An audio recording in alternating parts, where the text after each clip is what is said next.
We are very happy to have our next guest join us here at the Independent in San Francisco. It is Nasaya. Welcome to Hi, the thanks day. for Thank you having for your me. time. Yeah, we have a few more months before the crazy election here in the U.S. and you've been here a while. Yeah. And you're kind of accustomed to these U.S. politics. And Yeah. But the last 3 years or whatever has been really crazy. Yeah. Is it like this in France where you're from?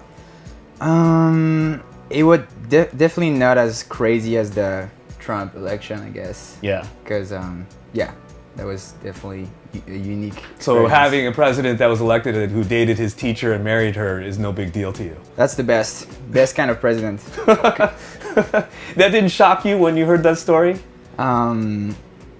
Honestly, politicians, I always hear crazy stories, so it's just like, oh, cool, he dated his teacher. Yeah.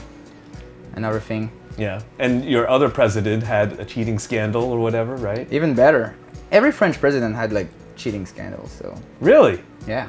All the way back to Napoleon. I don't know, but I mean, he probably had, but there wasn't Facebook, so probably didn't know. Hello? How are you guys doing? Good?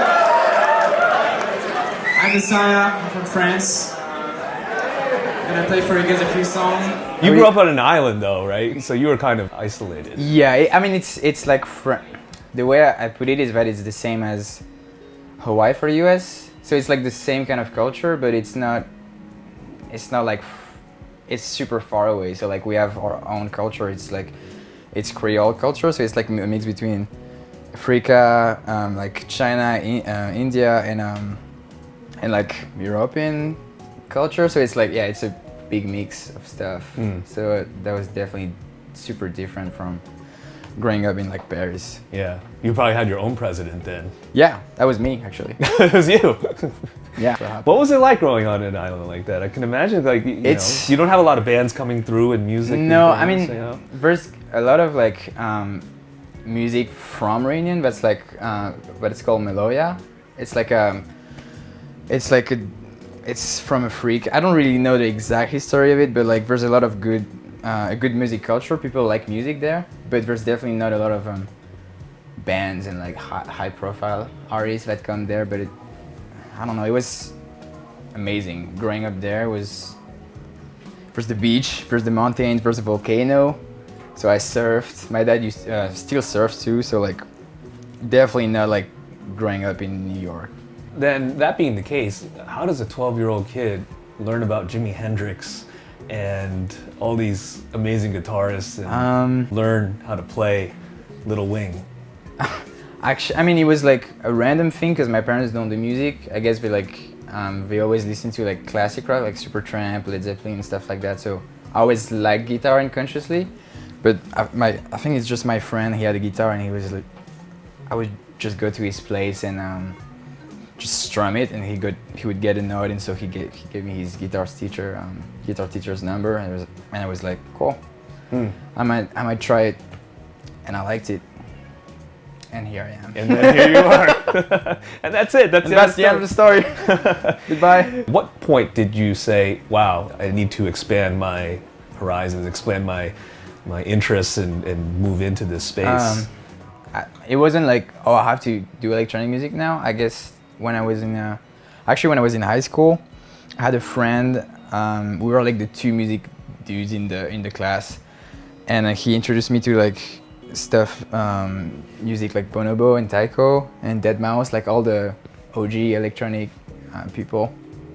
And so I was listening to that for like I mean, up until that's when I was introduced to electronic music, like good electronic music, I think, because my vision of it before was just I was practicing guitar and I felt like, oh, these electronic musicians are like not like real musicians or something. Instead, because I wasn't really exposed to the good music. So I think that's when I started to listen to it. But I started making electronic music like 2 years into college. So I was studying guitar at Berkeley and had friends that were studying first like multiple majors, and my friend was studying music production. And so he was just like making the craziest like dubstep based music. And I was just like, wow, that's crazy. Like it was the first time I saw someone like actually do it, and I realized how rich and complex it is. And yeah, I guess I just started doing it like that.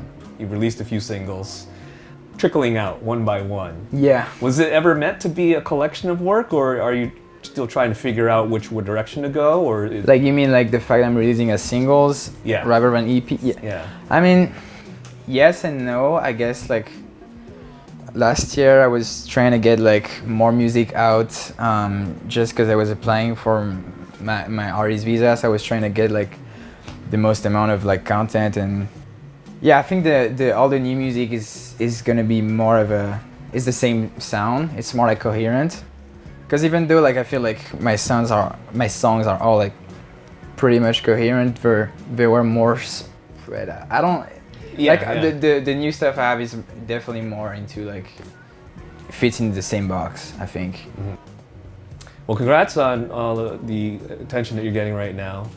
Best of luck with everything. Great to meet you as well. Thanks, nice to meet you too. Yes, it is Nasaya, and you're watching B-Sides on Air.